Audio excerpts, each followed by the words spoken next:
नमस्कार, मैं अनिमेश लहरी आप सभी का एक बार फिर स्वागत करता हूँ गुमो दुनिया के हमारे इस सफ़र में। पिछले एपिसोड में हमने आपको चांदनी चौक और पराठे वाली गली की सैर कराई थी।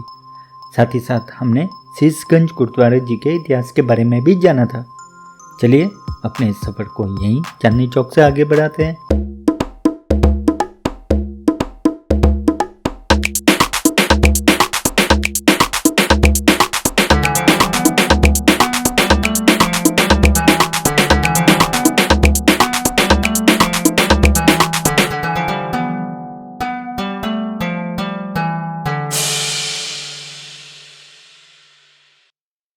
चांदनी चौक से ट्रैफिक से भरे इस सड़क को पार करते हुए हम आ चुके हैं एक बहुत ही महत्वपूर्ण ऐतिहासिक स्थल में।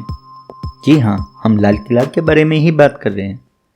लाल किले का निर्माण मुगल शासक शाहजहां ने 1638 में शुरू कराया था, जब उन्होंने अपनी राजधानी को आगरा से नई दिल्ली में लाने का निर्णय लिया था।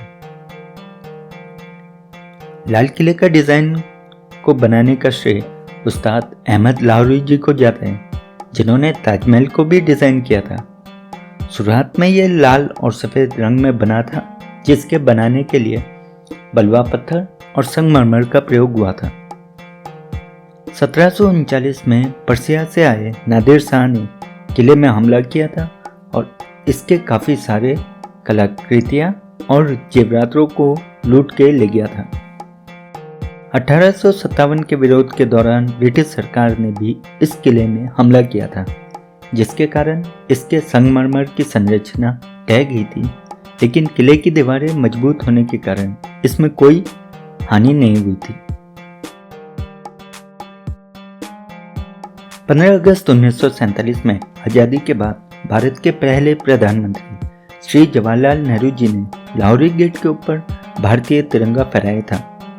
तब से लेकर आज तक देश के प्रधानमंत्री यहीं से ऊपर चढ़ के हर साल स्वतंत्रता दिवस के उपलक्ष्य में तिरंगा फहराते हैं और देश के नाम संदेश तथा भाषण देते हैं। लाहौरी गेट से अंदर की तरफ जाते ही आप पाएंगे छत्ता चौक या मीना बाजार, जहां रेशम का सामान, जेवरात वगैरह मिलते हैं।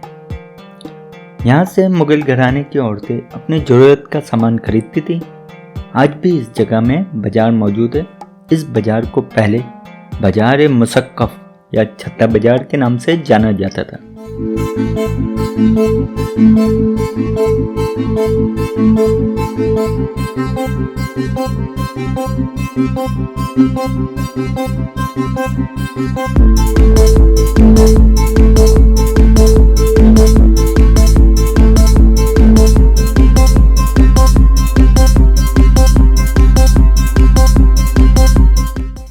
अब जो आप सीधे हाथ में संरचना देख रहे हैं, इसे नौबत खाना कहते हैं, जिसका मतलब प्रतीक्षालय है।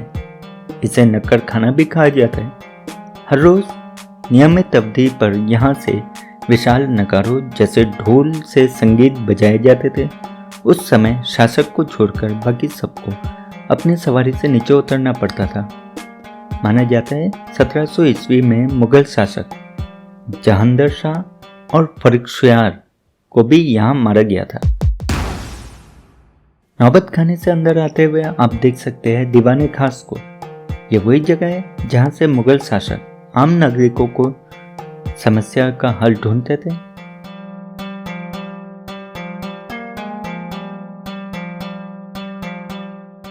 किसी जमाने में मुगल शासक इसी गद्दी में बैठ के आम जनता की समस्याओं को सुनते होंगे।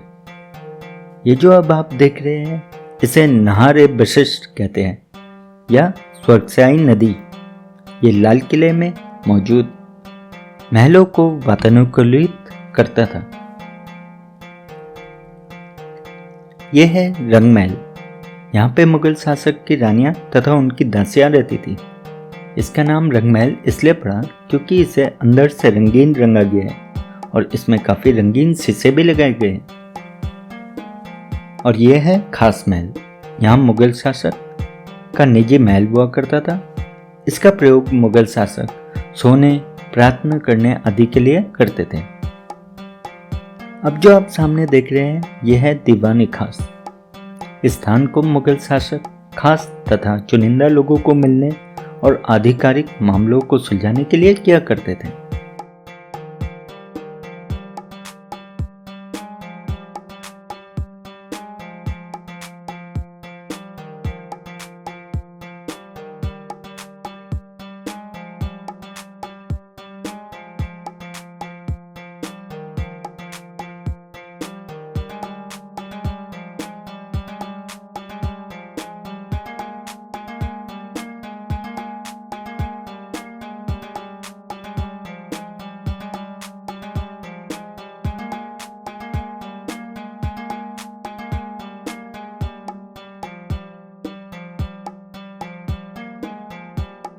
ये जो आप सामने मस्जिद देख रहे हैं, ये मोती मस्जिद है।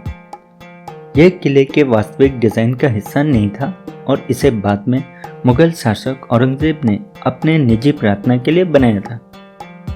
मस्जिद के ठीक बगल में है हमाम, जिसका प्रयोग शाही घराने के बच्चे नहाने के लिए भी किया करते थे। किले के प्रांगण के अंदर ही आप इस संग्रहालय में भी आ सकते हैं। इस संग्रहालय में आप मुगल तथा ब्रिटिश शासन के बारे में जान सकते हैं और उस काल में इस्तेमाल होने वाले हथियार तथा कवच इत्यादि को भी देख सकते हैं। हमारे आज के दिल्ली के एपिसोड में इतना ही। अगले एपिसोड में हम आपको दिल्ली की और कुछ नई जगहों से रूबरू कराएंगे। तब तक के लिए आप सभी का धन्यवाद।